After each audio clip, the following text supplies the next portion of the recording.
पैसा बढ़ा या रिश्ते अल। एक बहन की ममता। एक गांव में एक बड़ा सेठ रहता था। सेठ बहुत पैसे वाला था। आसपास के कई गांव में उसका बड़ा नाम था, लेकिन इस सेठ को अपने पैसों का, अपने रुतबे का और अपने नाम का बड़ा ही घमंड था। वो अपने नाम को बनाए रखने के लिए बहुत ज्यादा सोचता था और बिना किसी के भावनाओं की कद्र किए वो सब करता था जो उसे लगता था कि करना चाहिए। सेठ को कई सालों बाद एक संतान की प्राप्ति हुई थी।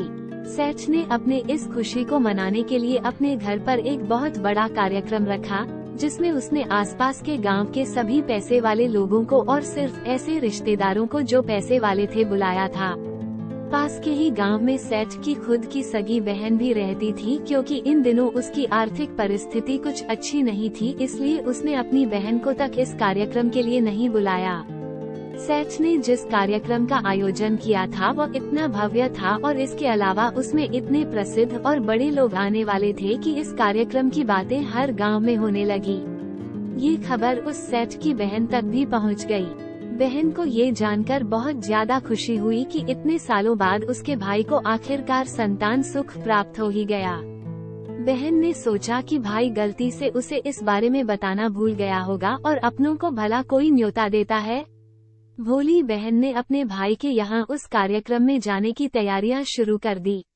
जिस दिन वह कार्यक्रम था उस दिन बहन सुबह सुबह ही अपने भाई के घर जाने के लिए निकल पड़ी। रास्ते में अपने पुराने मैले कपड़े देख उसे ख्याल आया कि अगर किसी और के घर जाना होता तो मैं ऐसे कपड़ों में जाने की सोचती भी नहीं, लेकिन मैं तो मेरे अपने घर, मेरे मायके जा रही हूँ, वहाँ मुझे ये सब सोचने की कोई जरूरत नहीं है। जैसे ही वो अपने मायके पहुंची, वहाँ का भव्य आयोजन देखकर वो बहुत खुश हो गई और उसे अपने भाई पर बहुत गर्व हुआ। वहाँ पर वो जल्दी से जल्दी अपने भाई को मिलकर उसकी खुशी में शामिल होना चाहती थी। वो तुरंत सीढ़ियां चढ़कर घर के अंदर प्रवेश कर गई। उसने देखा कि उसका भाई मेहमान के तौर पर आए सभी धनाढ्य और नामी लोगों का स्वागत करने में व्यस्त है। बहन जैसे ही अपने भाई की तरफ उससे मिलने के लिए बढ़ी, उसके भाई की नजरें उस पर पड़ गई और अपनी बहन को ऐसे मैले पुराने कपड़ों में देखकर भाई ने उससे मिलना तो दूर बल्कि तुरंत बहाना बनाकर वहां से निकल गया। बहन ने सोचा इतने लोगों में बेचारा अकेला भाई क्या क्या करे, जरूर उसे कुछ काम याद आया होगा, इसलिए वहां से चला गया होगा। बहन बाद में अपनी भाभी से मिलने गई। भाभी ने उसका स्वागत किया और उसे खाना खाने के लिए आग्रह किया। बहन ने सोचा ठीक है, पहले खाना खा लेती हूँ, फिर बाद में आराम से भाई से मिल लूंगी। बहन खाना खाने के लिए पंगत में बैठी। सेठ भाई ने देखा कि अपने सभी धनवान मेहमानों के बीच उसकी गरीब बहन बैठी हुई। सभी कीमती पोशाक पहने लोगों के बीच उसकी बहन जो पुराने मेले कपड़े पहनकर बैठी थी, यह सब सेठ से देखा नहीं गया। उसने अपनी बहन को अपने पास बुलवाया, भला बुरा सुनाया और वहां से जाने के लिए बोला। बहन ने अपने सपने में भी नहीं सोचा था कि उसके साथ कभी ऐसा व्यवहार भी हो सकता है, और वह भी उसके खुद के मायके में। अपना अपमान होने के बाद बहन तुरंत अपने घर ससुराल जाने के लिए चल पड़ी। बहन इस बात को पचा ही नहीं पा रही थी कि उसके अपने भाई ने उसके साथ इतना बुरा व्यवहार किया। उसकी आंखों से आंसू नहीं थम रहे थे। रास्ते में उसे अपनी पुरानी दोस्त मिली। उस दोस्त ने उसे रोने का कारण पूछा। हालांकि बहन उसे कुछ भी नहीं बताना चाहती थी, लेकिन दोस्त के बार बार पूछने पर उसने उसके साथ हुई सारी घटना उसे बता दी। उसकी दोस्त एक समझदार महिला थी और काफी प्रैक्टिकल सोचने वाली थी।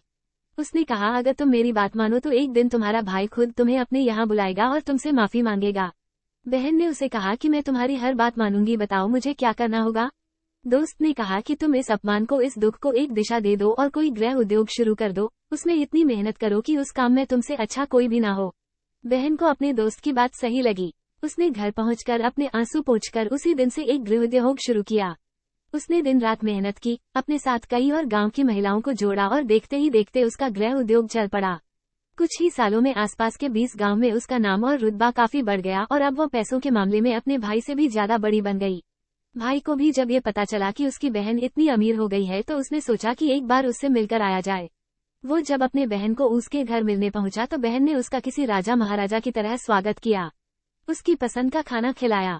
बहन का ऐसा व्यवहार देखकर भाई को अपनी पिछली गलती का एहसास हुआ, इसलिए उसने अपनी बहन को अपने घर होने वाली पूजा के लिए आमंत्रित किया।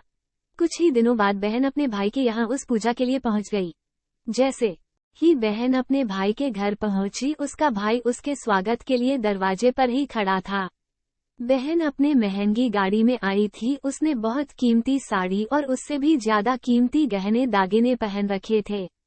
बहन का ऐसा ठाठ बाट देखकर सिर्फ भाई नहीं बल्कि उसका पूरा गांव दंग रह गया।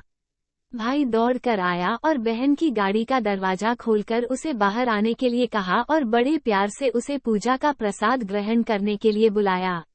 बहन को इस बार 12 पकवान परोसे गए थे। चांदी की थाली में उसे खाना दिया गया था व साथ में एक सोने की चम्मच भी रखी गई थी। उसके बैठने के लिए बेशकीमती पाट रखा गया था।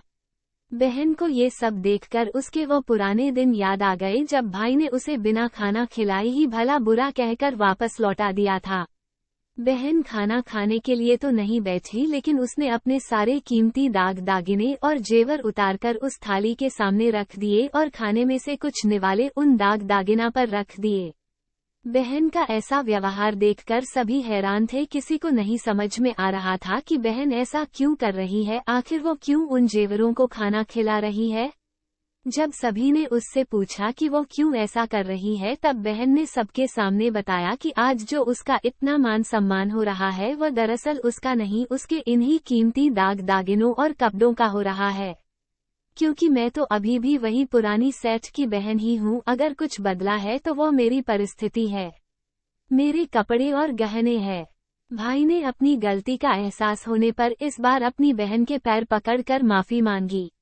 बहन जो पहले भी अपने भाई से निस्वार्थ प्रेम करती थी, उसने अपने भाई को माफ कर दिया और उसे गले से लगा लिया।